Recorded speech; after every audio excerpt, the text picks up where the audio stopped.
नमस्कार। आज के वीडियो में एमए फाइनल ईयर के स्टूडेंट का हार्दिक स्वागत। आप लोग अंतर्राष्ट्रीय संबंध यह पेपर पढ़ रहे हैं। आज हम उत्तर दक्षिण संवाद के बारे में विस्तार से पढ़ेंगे। इसके अंतर्गत हम उत्तर दक्षिण संवाद का अभिप्राय, उत्तर दक्षिण संवाद के क्रम में जितने भी सम्मेलनों का आयोजन हुआ उन सब के बारे में विस्तार से जानेंगे।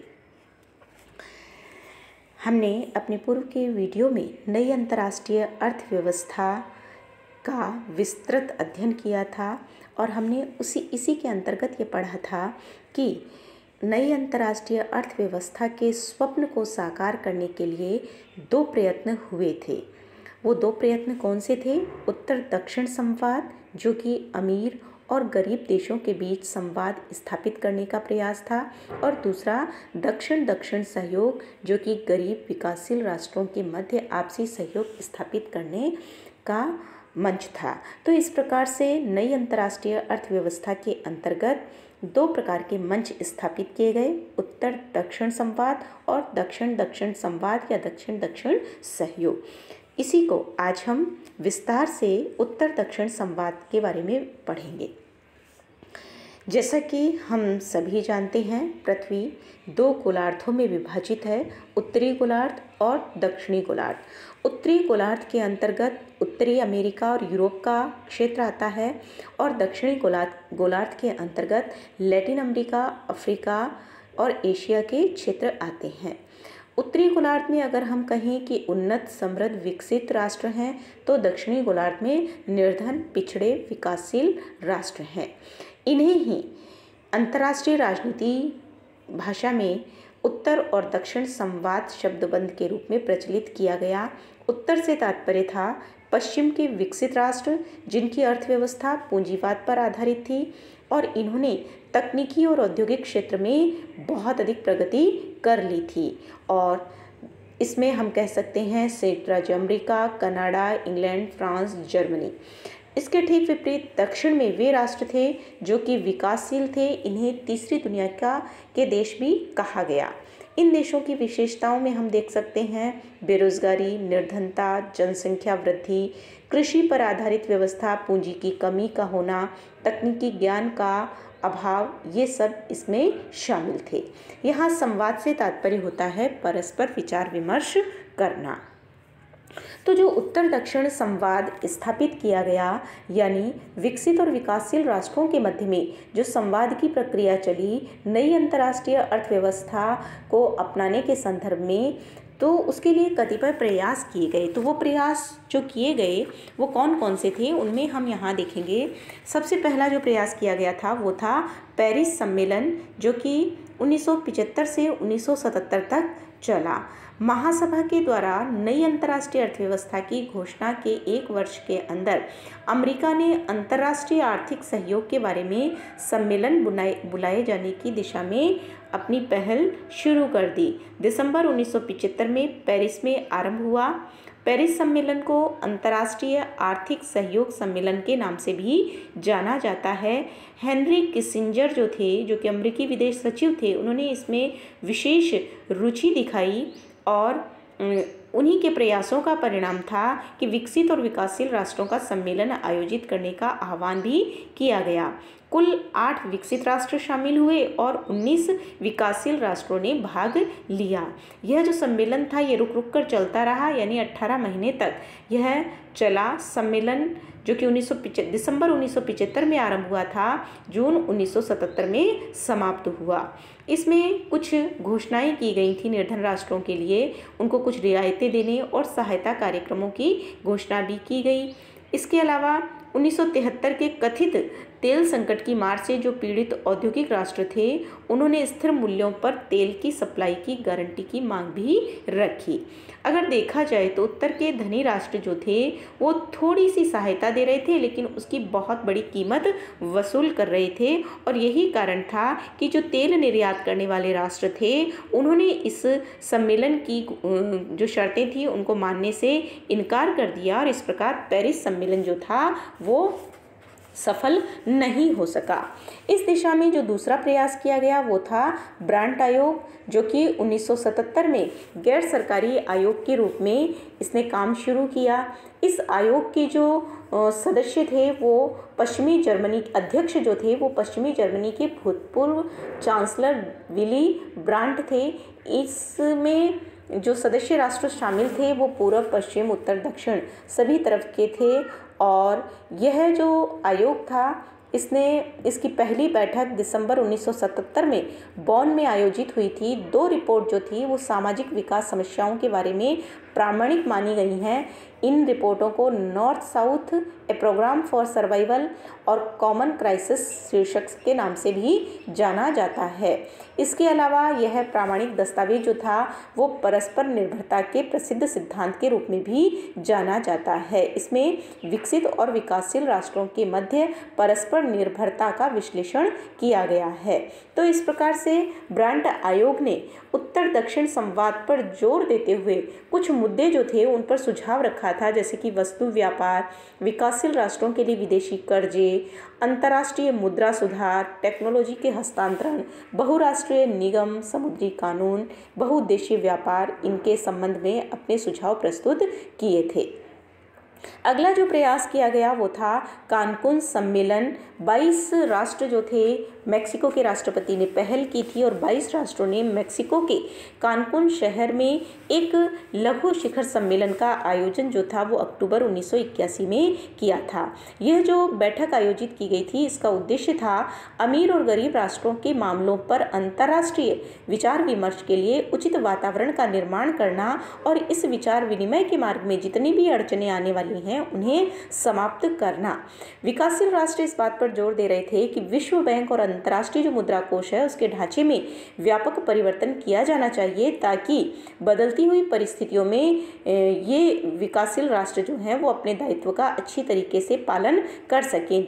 उनके इस प्रस्ताव का विकसित राष्ट्रों ने विरोध किया और इस प्रस्ताव को अस्वीकार कर दिया गया। चूँकि अमीर राष्ट्रों का मानना था कि विश्व बैंक और मुद्रा कोष पर उनका वर्चस्व है और वो इस पर अपने नियंत्रण को समाप्त नहीं करना चाहते थे, इसलिए कानकुन सम्मेलन जो था उसमें किसी भी प्रकार की नई अंतर्राष्ट्रीय अर्थव्यवस्था के संबंध में कोई घोषणा नहीं की गई और न ही कोई सहमति बन पाई। तो इस प्रकार से जो कानकुन सम्मेलन जो कि 1981 में आरंभ हुआ वो धनी राष्ट्रों के जो दुराग्रही रवैया था, विशेषकर अमेरिकी राष्ट्रपति रीगन, इनके कारण के कानकुन सम्मेलन जो था वो असफल रहा था।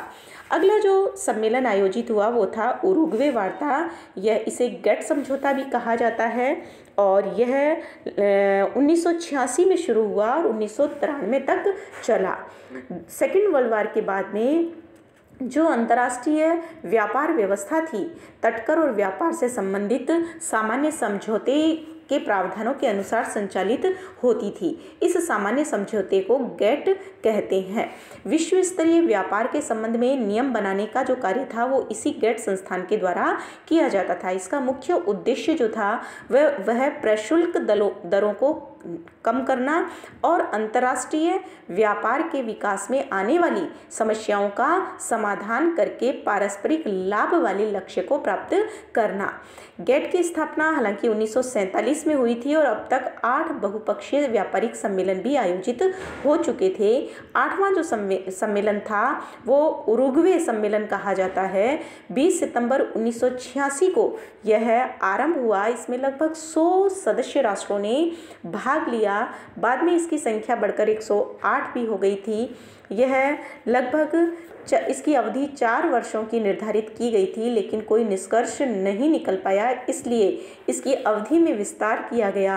7 वर्षों के प्रयासों के बावजूद भी कतिपय अंतर्राष्ट्रीय जो व्यापार व्यवस्थाएं थीं उनमें आम सहमति नहीं बन पाई और वार्ता का 8वां दौर जो था वो उरुग्वे के पुंता डेल स्ते में जो शहर था उसमें प्रारंभ हुआ था। इसमें गेट के अंतर्गत आने वाले क्षेत्रों पर निर्णय लिए जाने के संबंध में भी वार्ता हुई और इस उरुग्वे वार्ता के में जो क्षेत्र रखे गए थे वो थे व्यापार से संबंधित निवेश उपाय, बौद्धिक संपत्ति अधिकार के पहलुओं से संबंधित व्यापार, सेवाओं में व्यापार और कृषि। गेट वार्ता की सूची में ये क्षेत्र जो थे वो विकसित राष्ट्रों के आदेश से शामिल किए गए थे, जिसका कि विकासशील राष्ट्रों के द्वारा समर्थन नहीं किया गया। उरुग्वे चक्र में 5 वर्ष के वार्ता दौर के बाद भी सर्वसम्मत परिणाम नहीं पहुंच पाया और आर्थर डंकेल जो थे गेट के महानिदेशक, उन्होंने 20 दिसंबर 1991 को 108 सदस्यीय गेट के भावी स्वरूप पर 500 पृष्ठों का अपना प्रस्ताव रखा।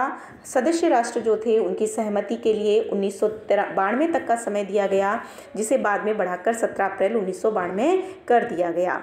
विकासशील राष्ट्रों को इसमें सबसे ज़्यादा जो नकारात्मक पहलू लगा वो था कि यह केवल व्यापार तक सीमित नहीं था, इसमें कृषि सब्सिडी, बौद्धिक संपदा अधिकार, विदेशी निवेश उपाय और सेवाओं को भी शामिल कर लिया गया। इस प्रस्ताव में विकासशील जो राष्ट्र थे उनकी मांग और आवश्यकताओं पर कोई भी ध्यान नहीं दिया गया। डंकेल प्रस्ताव जो थे वो उसमें सर्वाधिक विरोध जो किया गया था वो पेटेंट अधिकारों के संबंध में किया गया और कृषि के क्षेत्र में पेटेंट अधिकार लागू करने की सिफारिश की गई थी, जिसके लागू हो जाने से विकासशील राष्ट्रों को विकसित राष्ट्रों से जो भी कृषि संबंधी तकनीक खरीदेंगे उसका भारी मूल्य चुकाना पड़ेगा। तो इससे विकासशील राष्ट्र जो थे वो सहमत नहीं थे और उन्होंने विरोध किया।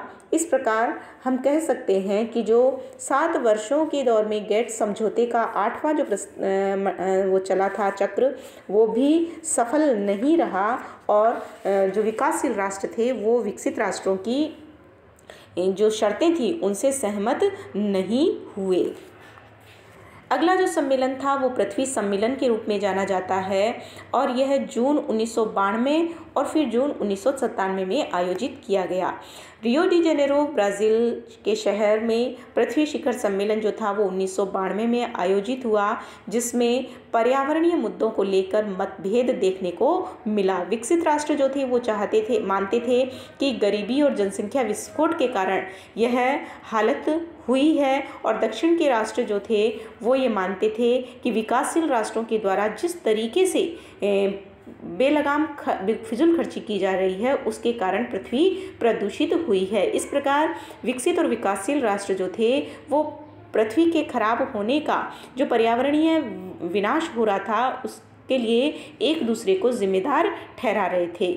इस जो रियो डी जेनेरियो में जो मुद्दे उभर कर सामने आए वो थे ग्रीन हाउस गैस उत्सर्जन का मामला, वनों का मामला, जनसंख्या विस्फोट का मामला, तकनीकी हस्तांतरण, पर्यावरण विनाश का मामला। तो इस प्रकार से ये रियो डी जेनेरियो में 3 जून से 14 जून तक 1992 तक ये शिखर सम्मेलन, पर्यावरण को लेकर शिखर सम्मेलन आयोजित किया गया और इस सम्मेलन में 178 राष्ट्रों की ओर से लगभग 115 राष्ट्राध्यक्ष और शासनाध्यक्ष उपस्थित थे।